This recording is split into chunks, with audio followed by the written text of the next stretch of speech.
Olá! Quando a gente pensa na mensagem central de Jesus, a primeira palavra que costuma vir à cabeça é a religião, né?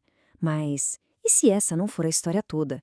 Na verdade, se a gente olhar os textos originais, a estrutura que aparece é completamente diferente. É algo que se parece muito mais com um governo do que com rituais. Curioso, né? Vamos mergulhar nisso? Então, vamos começar com essa pergunta que é o centro de tudo. E se a ideia principal nunca foi fundar mais uma religião no mundo?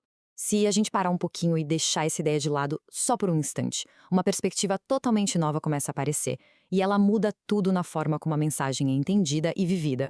Para a gente conseguir pegar essa ideia nova, primeiro precisamos clarear uma coisinha que é rápida, mas olha, é absolutamente crucial. Os termos reino de Deus e reino dos céus, que a gente costuma usar como se fossem a mesma coisa, na verdade eles destacam aspectos diferentes de uma mesma realidade.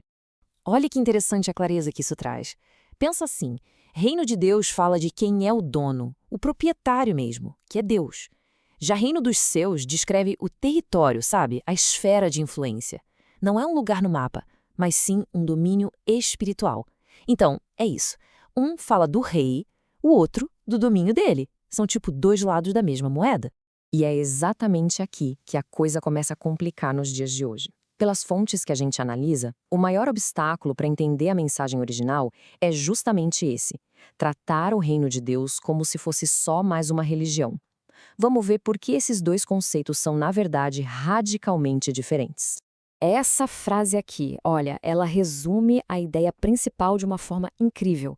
A proposta de que Jesus não veio trazer um novo conjunto de rituais ou cerimônias, mas sim a estrutura de uma nação, de um governo celestial operando aqui na Terra. É uma virada de chave, sabe? Muda completamente a forma de enxergar as coisas. E essa tabela deixa as diferenças bem claras. Olha só, de um lado, a religião, vista como o ser humano buscando a Deus. Do outro, o reino, que é a iniciativa de Deus vindo até nós. É o contrário. Na religião, falamos de membros. No reino, de cidadãos, com direitos legais. O objetivo? A religião geralmente prepara a pessoa para sair da terra. Já o reino capacita para trazer a cultura do céu para cá, para a terra. Uma opera com rituais, a outra com leis e princípios. Então, para resumir, o ponto mais importante é esse aqui. A religião muitas vezes é vendida como um plano de fuga, com foco em escapar deste mundo. Em contraste total, a estrutura do reino é um plano de domínio, feito para capacitar as pessoas a governarem suas vidas agora e influenciar o mundo à sua volta. Vê como a direção é totalmente oposta? Ok, se a gente está falando de um governo, ele precisa ter as peças de uma nação, certo? E a verdade é que quando a gente analisa essa estrutura, a gente encontra todos os elementos essenciais de um país de verdade funcional. E a estrutura é super coerente, faz todo sentido. Tem um rei, que é a autoridade máxima, tem um território, sua área de governo, tem uma constituição que estabelece as leis. E, claro, tem a cidadania, um status legal e uma cultura, que são os valores desse governo. E a identidade do rei, bom, não tem como duvidar, né? Este versículo reforça a ideia de uma autoridade que é soberana, que é final. Num reino, a palavra do rei é a lei. Não tem votação, não tem debate, é assim e pronto.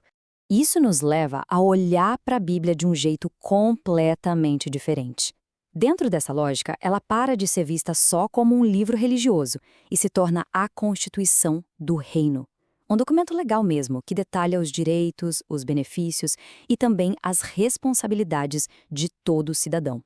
E essa mudança de identidade, de ser um membro de uma religião para ser um cidadão de um reino, nossa, isso mexe com tudo na vida da gente.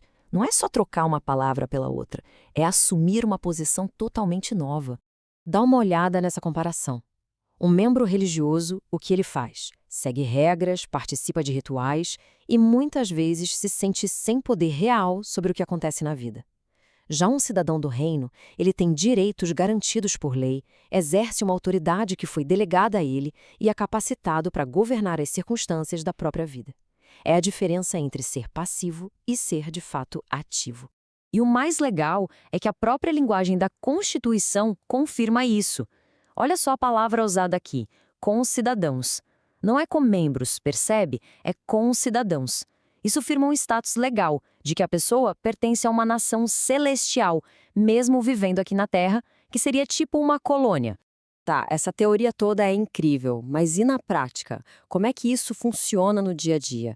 Vamos ver como essa mudança para uma mentalidade de reino pode impactar a vida de um jeito bem real. A porta de entrada para viver essa realidade é o que a gente conhece como arrependimento.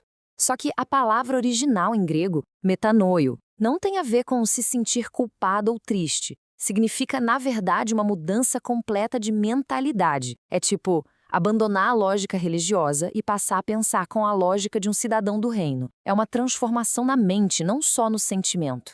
E os resultados práticos dessa virada de chave na mente são gigantescos. A ansiedade sobre as coisas básicas da vida, ela é eliminada porque o rei é quem cuida dos seus cidadãos.